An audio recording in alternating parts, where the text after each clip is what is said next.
জালে সে সর্বপ্রথম সকল খাদ্য করবে খতম, খতম করে খোদা বলে নিজে তখন করবে দাবি, বলবে যারা মেনে নিবি আমার হাতের খাবার খাবি, বলবে যারা মেনে নিবি আমার হাতের খাবার খাবি।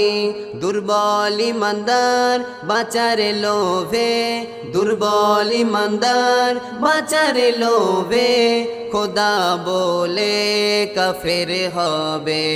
দাজ্জাল এবার দাখিল হবে, ইমানদারের ইমান নেবে। ইবলিস শয়তান সর্বক্ষণে তার কাজেতে সাপোর্ট দেবে।